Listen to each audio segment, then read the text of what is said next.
Labdien! Šodien es veidošu īsu pamācību, kā Excelī rēķināt nelineārus vienādojumus un to sistēmas. Sākumā sāksim ar nelineāriem vienādojumiem. Tātad apskatīsim šo vienādojumu. Var pateikt, ka tas ir nelineārs, tāpēc, ka pakāpe pie x nav 1. Sākumā ir vērtīgi pierakstīt funkciju šādā formā f no x ir vienāds ar 0. Tas nav vienmēr nepieciešams, Excelī tas nav nepieciešams, bet citos solveros to vajag obligāti darīt. Tāpēc ir vērts radināties to darīt uzreiz. Tātad šo -1 pārnesam vienādības zīmē uz otru pusi un iegūstam šādu funkciju. Pēc tam uzskatam, var uzzīmēt funkcijas grafiku. Tas arī to darīt arī nav obligāti, bet, lai redzētu apmēram, kur ir saknes un cik viņu ir, to ir vērts izdarīt. Tātad sāksim zīmēt grafiku 0, 0,4 un turpināsim tālāk līdz 7,6. Atradīsim funkcijas vērtību pie atbilstošajām x vērtībām. Tātad x trešajā pakāpē -10 reiz iekavas vaļā x -1 kvadrātā un +1. Tas ir -9. Atradīsim funkcijas vērtību pie visām x vērtībām. Tātad, un tagad uzzīmēsim grafiku.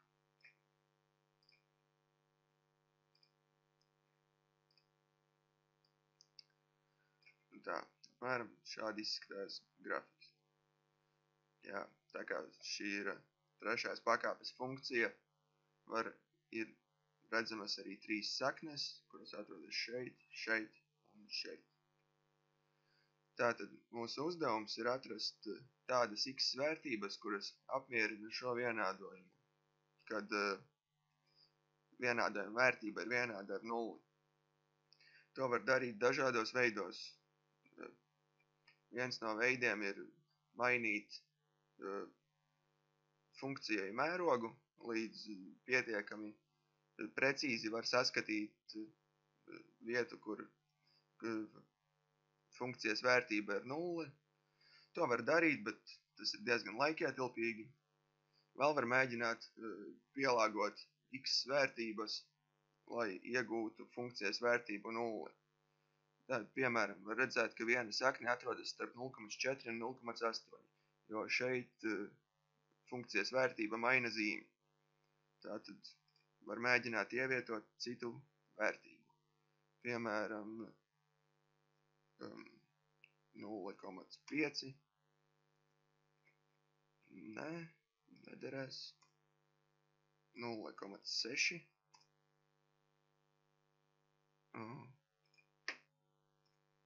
0,65. Jau paliek tuvāk 0.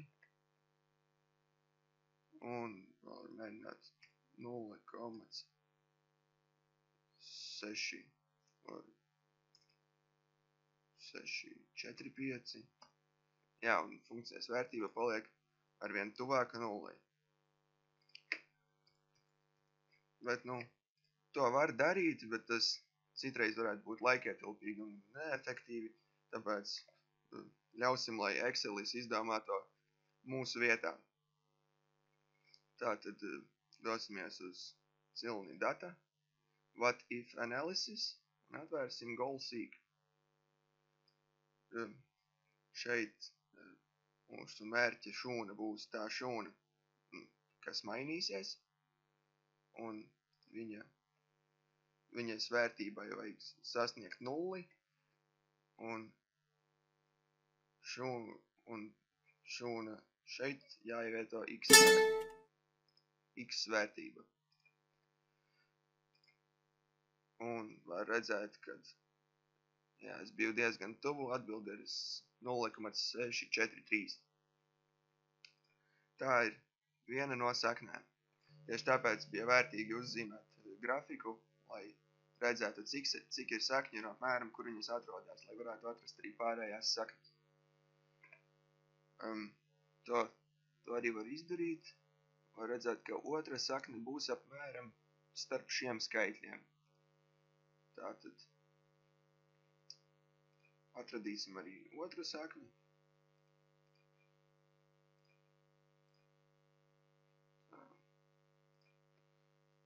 Tiec vērtība 0 un mainīgais ir šis. Un jā, šī sakne ir 1,865 un trešā sakne atrodas šeit. Atradīsim arī to. Tiecas uz 0 un mainīgais ir šis. Un jā, pēdējā sakne ir apmēram 7,4. To apmēram varēja pateikt arī pēc grafika, bet tad būtu jāmaina grafika mērogs, lai to noteiktu pietiekami precīzi. Šo pašu varēja izdarīt arī grafiku nezīmējot. Apmēram tā, kur būtu x vērtība, te būs f no x. Pieņemšu, ka x ir 1, un te pierakstīšu funkciju. Tas būs x trešajā mīnus 10 reiz x mīnus 1 kvadrātā plus 1.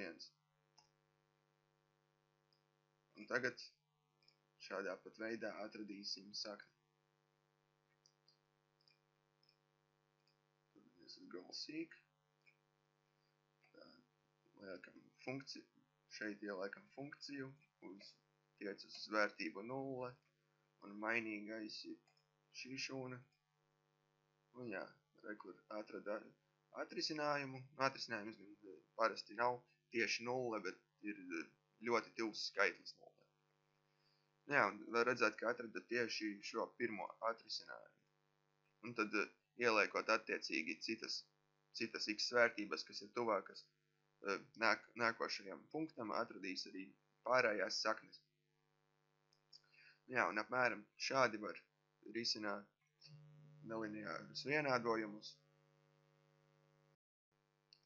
Runājot par nelineārām vienādojumu sistēmām, tās arī var aprēķināt Excelī, izmantojot solveri.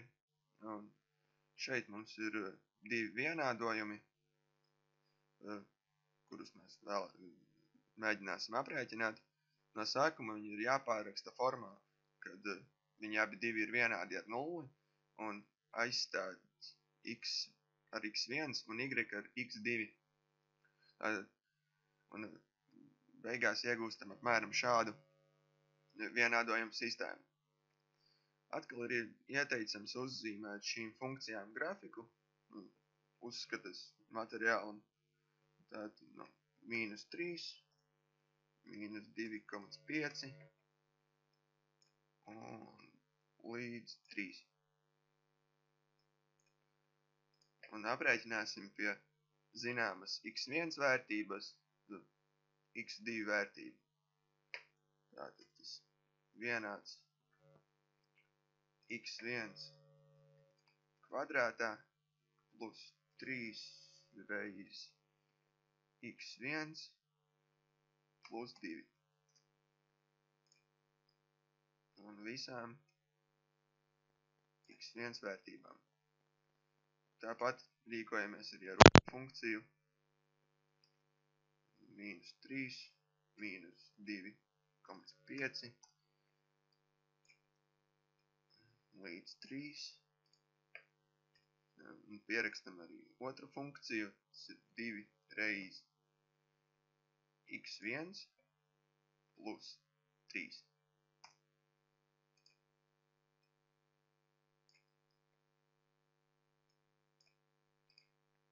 Tātad uzzīmēsim šo funkciju grafikus. iezīmējam apgabalu, insert, charts un viens grafiks. Tāpat veidojam arī otru grafiku. Savienosim divus vienā grafikā. Tātad Ctrl+C, Ctrl+V. Un tātad šīs sistēmas atrisinājumi ir tie punkti, kur grafiki krustojās. Tātad, lai rēķinātu šīs sistēmas ar solveri, oriģināli viņš nenāk, Excelī viņš ir jāpievieno, tāpēc ejam File, tātad Options, Add-ins, un rekur pie Manage spiežam Go, un rekur ir jāieceksē Solver Add-in, spiežam OK. Jā, un tagad ir jābūt arī solverim. Šajā brīdī izvēlamies patvaļīgas x1 un x2 vērtības. Apmēram no grafika var nolasīt, ka pirmā varētu būt apmēram 0,7 un otrā varētu būt 4. Tātad, un tad pie šīm vērtībām ir jāatrod funkciju vērtības. Tātad vienāds. Tas ir x1 kvadrātā plus 3 reiz x1 plus 2 mīnus x2. Tad viena un otra ir 2 reiz x1 plus 3 mīnus x2. Tātad mani minējumi nebija īpaši precīzi, šīm vērtībām vajadzēja būt 0, bet ļausim to izdarīt Excelī. Tātad ejam uz cilni data, kur ir mums tikko pievienotais solveris, un tagad ir jānorāda mērķa šūna. Mums viņas būs divas, bet no sākuma ir jānorāda viena. Tad mūsu mērķa šūna ir funkcija f1. Viņai ir jātiecas uz vērtību 0, mainot šūnas x1 un x2. Tātad, un ir jāpievieno vēl viens nosacījums, ka f2 arī ir vienāds ar 0. Tagad ir tas pierakstīts apmēram tā. F1 jābūt ir 0, kad pie mainīgām x1 un x2 vērtībām, un tajā pat laikā pie mainīgām x1 un x2 vērtībām arī f2 ir jābūt 0. Un mēģināsim izreikināt. Un šādi ir mūsu rezultāti. Tātad x1 ir apmēram 0,61 un x2 ir 4,23. Mani minējumi nebija nemaz tik tālu tomēr. Un apmēram šādi Excelī var izrēķināt arī nelineāras vienādojumu sistēmas. Kas attiecas uz nelineāru vienādojumu un to sistēmu risināšanu MATLAB vidē, manuprāt, tas ir vienkāršāk un efektīvāk. Mēģināsim to izdarīt. Tad rēķināsim šo vienādojumu simboliski. Tas nozīmē, ka mūsu nezināmais ir jāapzīmē ar simbolu. Mēs daram šādi. Un izmantosim no šī Excel faila to pašu vienādojumu sistēmu. Šo. Mēģināsim atrisināt MATLABam. Tātad komanda ir solve. Un iekavās rakstam mūsu vienādojumu. Tātad x trešajā pakāpē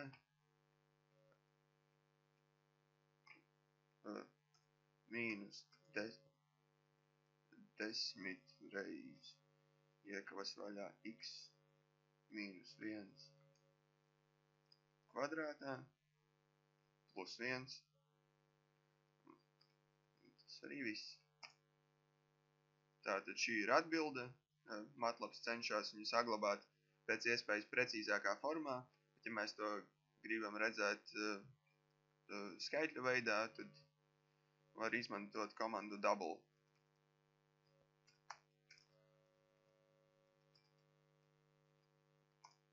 Un šīs ir tās pašas, šīs ir vērtības.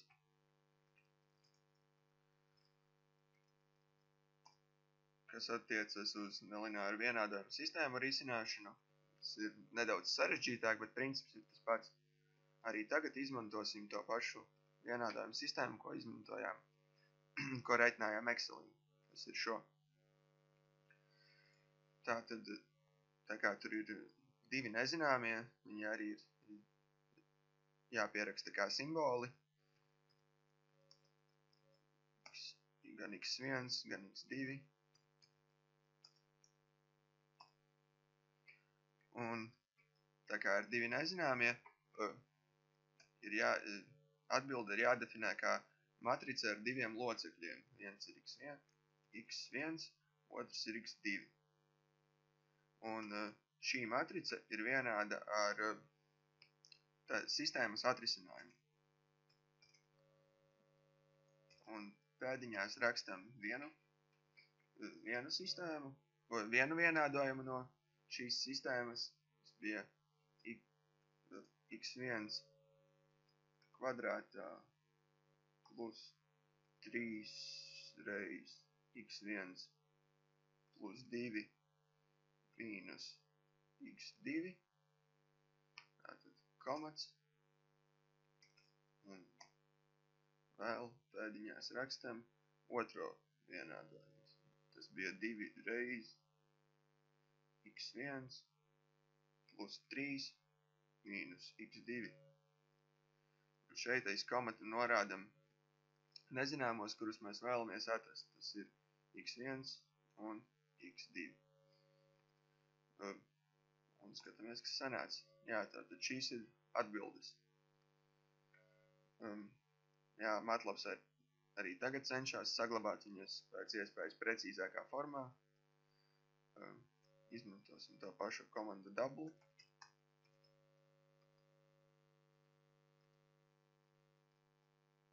Jā, tātad šī ir viena vērtība. Šī ir vērtība, kur savienojas grafiki, un šī es pieņemu ir vērtība, kur tā pati šī pati x1 funkcija ir vienāda ar 0. Jā, un tā tas varētu arī būt. Un tātad otra.